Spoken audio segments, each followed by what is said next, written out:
At this time, I have the honor to present to you the moral leader of our nation. I have the pleasure to present to you Dr. Martin Luther King, Jr.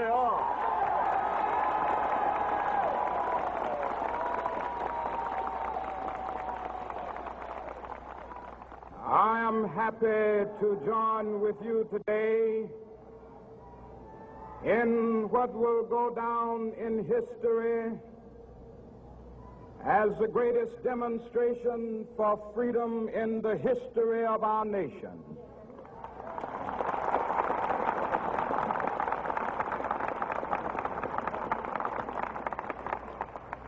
Five score years ago, a great American in whose symbolic shadow we stand today signed the Emancipation Proclamation. This momentous decree came as a great beacon light of hope to millions of Negro slaves who had been seared in the flames of withering injustice. It came as a joyous daybreak to end the long night of their captivity. But 100 years later, the Negro still is not free. 100 years later, the life of the Negro is still sadly crippled by the manacles of segregation and the chains of discrimination. 100 years later, the Negro lives on a lonely island of poverty in the midst of a vast ocean of material prosperity. 100 years later, the Negro is still languished in the corners of American society and finds himself in exile in his own land. And so we've come here today to dramatize a shameful condition. In a sense, we've come to our nation's capital to cash a check. When the architects of our republic wrote the magnificent words of the Constitution and the Declaration of Independence, they were signing a promissory note to which every American was to fall heir. This note was a promise that all men, yes, black men as well as white men, would be guaranteed the unalienable rights of life, liberty, and the pursuit of happiness. It is obvious today that America has defaulted on this promissory note insofar as her citizens of color are concerned. Instead of honoring this sacred obligation, America has given the Negro people a bad check, a check which has come back marked insufficient funds.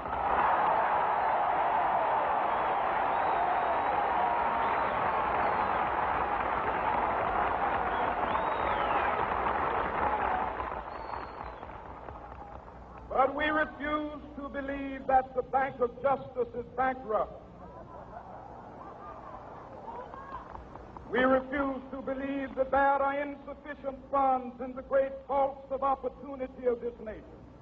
So we've come to cash this check, a check that will give us upon demand the riches of freedom and the security of justice.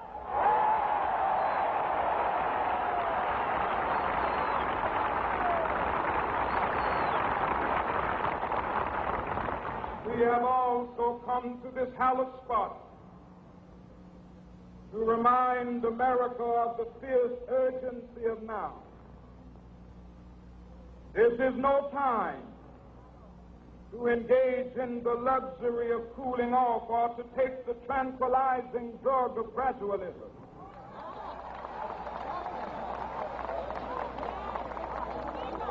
Now is the time to make real the promises of democracy.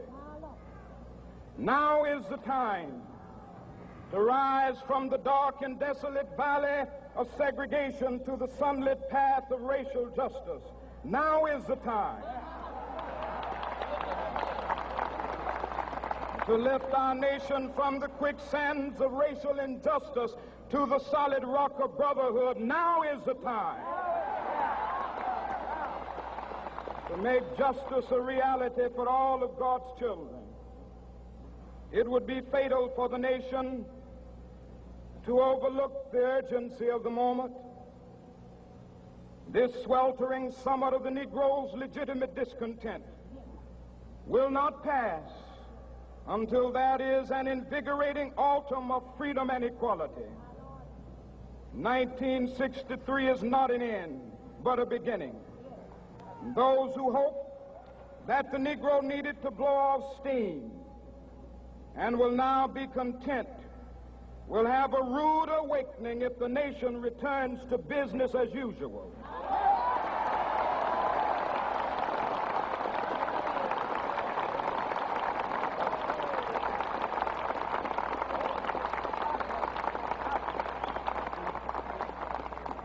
There will be neither rest nor tranquility in America until the Negro is granted his citizenship rights.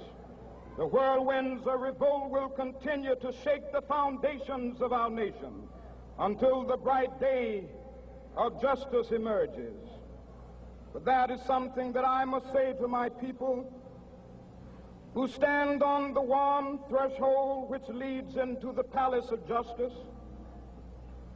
In the process of gaining our rightful place, we must not be guilty of wrongful deeds.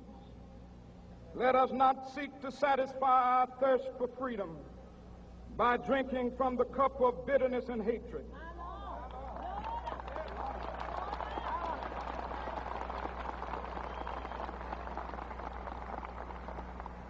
We must forever conduct our struggle on the high plane of dignity and discipline.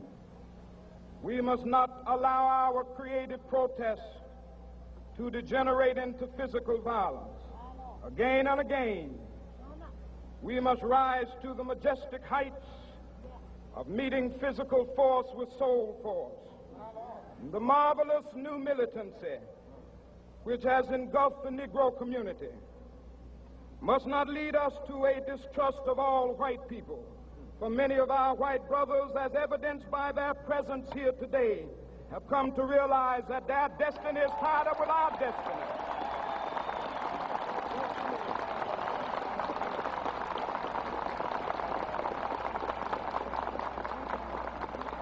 And they have come to realize that their freedom is inextricably bound to our freedom.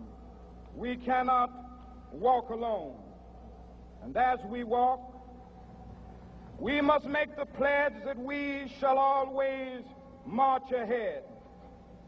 We cannot turn back. There are those who are asking the devotees of civil rights, when will you be satisfied? We can never be satisfied as long as the Negro is the victim of the unspeakable horrors of police brutality. We can never be satisfied as long as our bodies, heavy with the fatigue of travel, cannot gain lodging in the motels of the highways and the hotels of the cities.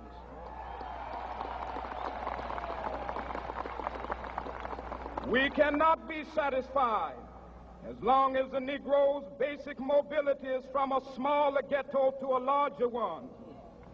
We can never be satisfied as long as our children are stripped of their selfhood and robbed of their dignity by signs stating for whites only.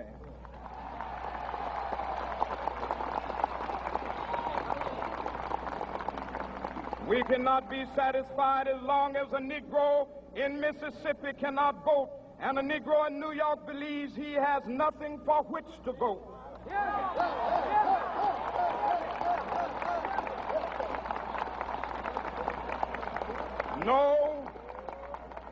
No, we are not satisfied, and we will not be satisfied until justice rolls down like waters and righteousness like a mighty stream.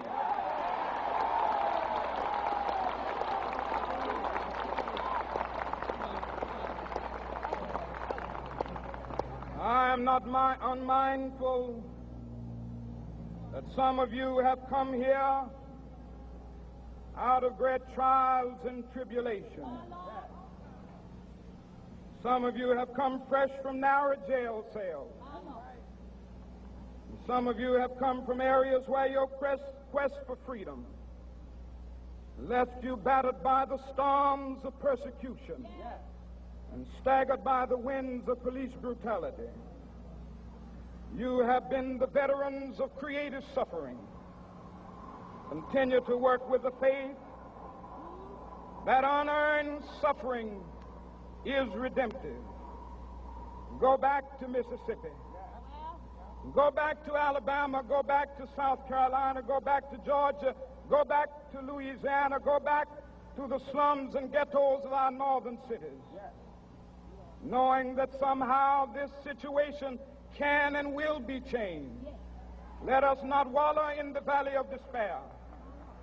I say to you today, my friend,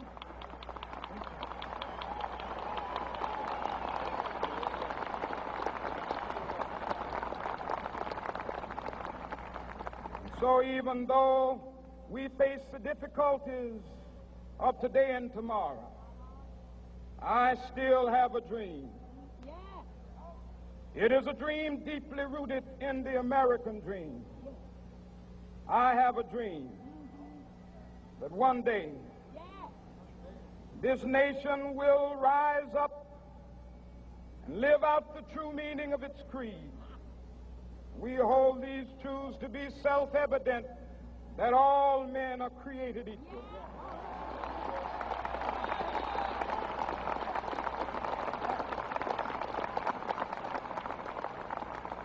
I have a dream that one day on the red hills of Georgia, the sons of former slaves and the sons of former slave owners will be able to sit down together at the table of brotherhood. I have a dream that one day, even the state of Mississippi, a state sweltering with the heat of injustice, sweltering with the heat of oppression, will be transformed into an oasis of freedom and justice. I have a dream that my 4 little children will one day live in a nation where they will not be judged by the color of their skin, but by the content of their character. I have a dream today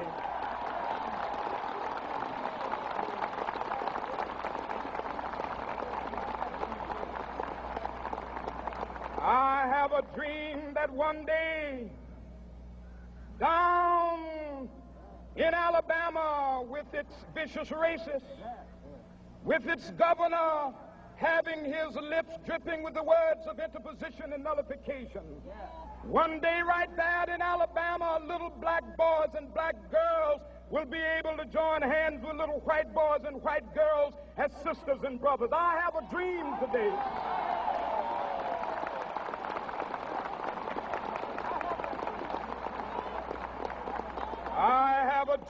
that one day every valley shall be exalted, and every hill and mountain shall be made low. The rough places will be made plain, and the crooked places will be made straight, and the glory of the Lord shall be revealed, and all flesh shall see it together. This is our hope. This is a faith that I go back to the South with. With this faith, we will be able to hew out of the mountain of despair a stone of hope. With this faith, we will be able to transform the jangling discords of our nation into a beautiful symphony of brotherhood. With this faith, we will be able to work together, to pray together, to struggle together, to go to jail together, to stand up for freedom together, knowing that we will be free one day. This will be the day. This will be the day when all of God's children will be able to sing with new meaning, my country, tears of thee. Sweet land of liberty, of thee I sing.